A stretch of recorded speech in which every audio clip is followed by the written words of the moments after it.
Hey everybody, it's Dave Juno, the Meniere's Disease Warrior. How you doing? I hope you're all having a great day. I hope you all had a great weekend.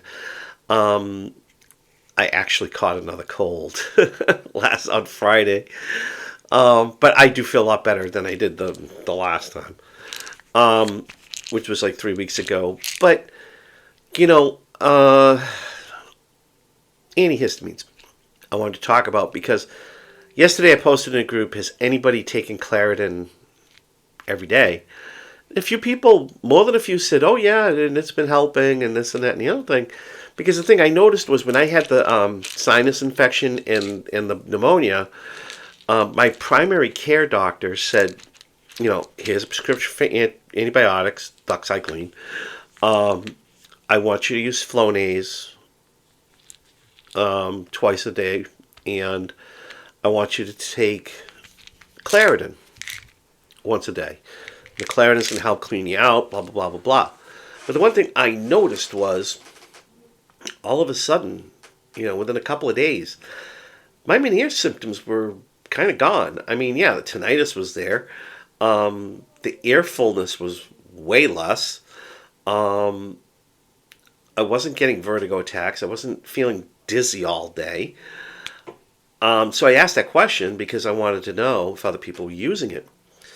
And yeah, a lot of people are, and I'm getting some good results because I've been doing it now for 3 weeks. So I may have found that thing. Like I said, you got to find what works for you. I may have found that, even though I know my ENT has told me before, "Why don't you take Claritin?" And I was like, try Claritin once a day and see how it works for a couple of weeks. And I was kind of hesitant because I'm like, hey, I'm a Benadryl guy. I've always taken Benadryl. If it gets too bad, I take the Benadryl. But Benadryl makes me sleepy. I know, it makes some people hyperactive. It makes kids hyperactive. But for me, I can take a Benadryl and be out for the day, sleeping. So I was always like, well, and Benadryl did help when I had major attacks. I would sometimes take Benadryl before I would take a Valium. But yeah, I know a lot of people take beta histine. Beta histine is in that class of medications that I was told. And I did see it on the internet. It's in the class of medications that's listed as an antihistamine. And I remember my ENT, when I mentioned it to him, that's when he said, take Claritin every day. At least we know that works.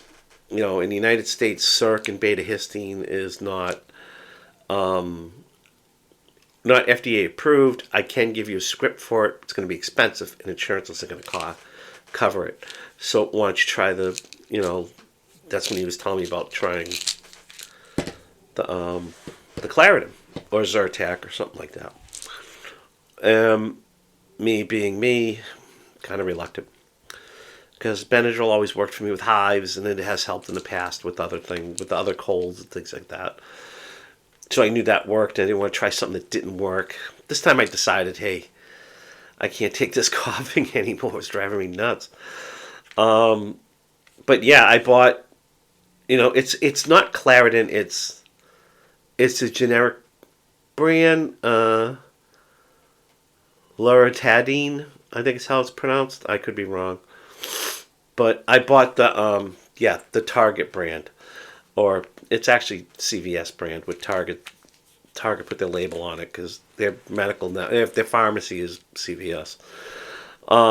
So I bought that because the other one was outrageous. I looked at all of those antihistamines in this non-drowsy class. The cheapest one that was a brand name was Zyrtec, and that was $35. The Claritin was $45 to $50, depending upon how many pills you got. There's another one, Zycol or Zylex or something. It's that one with the commercial with the owl. I can't say the name, but that one was like $60. I was like, get the hell out of here. So I bought the generic, and so far for the last 3 weeks, I've been doing pretty good. Yeah, I'm tired, but if I do a lot of things, I'm tired. I mean, today I did a lot. And I took a nap this afternoon for about an hour. Not big, not long. But yeah, as far as like the fullness and the dizziness, it's really at bay right now. I'm not going to say I'm in a remission. I'm not going to say I'm cured. I'm not, because there is no cure. I'm not going to say anything like that, but I'm going to say it's keeping it at bay, and I can live with that. The tinnitus is still there. That's sometimes it skyrockets, sometimes it's fine. Right now, it's just a high pitch, squeal that I can barely hear. But as far as the other stuff, man, I wish I listened the first time. And this is what I talk about. Don't be me. Don't be Dave. Find the things that work for you. Try different things that are common sense. And what I mean by that is, listen, there's a lot of people out there that are posting about microdosing and telling you to go see this guy on Instagram. Gonna tell you, and I said it before in 2 videos, I'm gonna say it again. Psilocybin is an illegal narcotic in the United States. I don't know about other countries, but federally government makes it illegal. Now, if a state has it legal, the feds can still come in and take everything away. And if what they do in Massachusetts and they get your name and address, they can come to your house. Okay? They don't go after pot that much because it's pot and people grow their own anyways. So, but they do with the stuff like the psychiatric drug, psycho, whatever, you know what I mean. The drugs that'll hallucinate, cocaine and hard drugs, they'll come after you. And, you get pulled over and they see a pill bottle. They can ask you what the pill bottle is. They go open it up and say, well, it don't look like Valium. And if they see, they test it, it becomes psilocybin. Guess where you're going? And you have enough of that stuff on you, they're going to get you for distribution. So, yeah, trying new things, trying different things is great. Just make sure it's legal. Okay? Because there's a lot of people posting a lot of crazy crap about illegal stuff that's helping people. I'm telling you. Don't do that. I mean, if your state has gummies, CBD gummies, or CBD oil or pot, okay, fine. The federal government's not going after that. So yeah, try it. I actually had good results when I used CBD oil. I wish I had some right now. I ran out, but this is actually working. I'm gonna just call it Claritin. So yeah, this is what I mean by find what works for you. And if that's working for you, then great. There's nothing wrong with it. And sure, if you post in a group saying something's working for you, you're going to have a couple of people look, where's your research and where's your this, where's your that. You don't have to prove a point to anybody. And that's another thing I wanted to talk about. Somebody today earlier posted about vestibular exercises. Now let's face it, if you go to an ENT or you go to vestibular therapy, the first thing they do is give you pamphlets and paper about these exercises that you should be doing at home. And that's exactly what this person posted. And there were a couple of people wanting to know where they got their information from and research and all this stuff. And I'm like, I was like almost floored. I was like, whoa. You don't do that. And that's a simple thing that you should common sense. And the person did respond saying, my ENT gave it to me. And yeah, my ENT has given me that stuff. Physical therapy is giving me that stuff. My primary care is giving me that same stuff that this woman posted. Nothing wrong with the post. I think it was awesome that she did that. What's not awesome is the commenting. That, where's your research? Where's this? Where's your statistic? You know what? Do yourself a favor. If you make a comment like that, do your own research. Don't wait for somebody else to give you the information.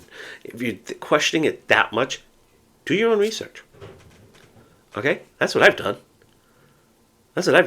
I've been running groups now for almost 7 years. Okay? I've had this channel for 2 years. Yeah, actually 2 years this month. Okay? Thing is, do your own research. You don't need to wait for somebody to do it for you. Okay? Do it yourself. and then say, hey, you know what? You're right. I looked all this stuff up.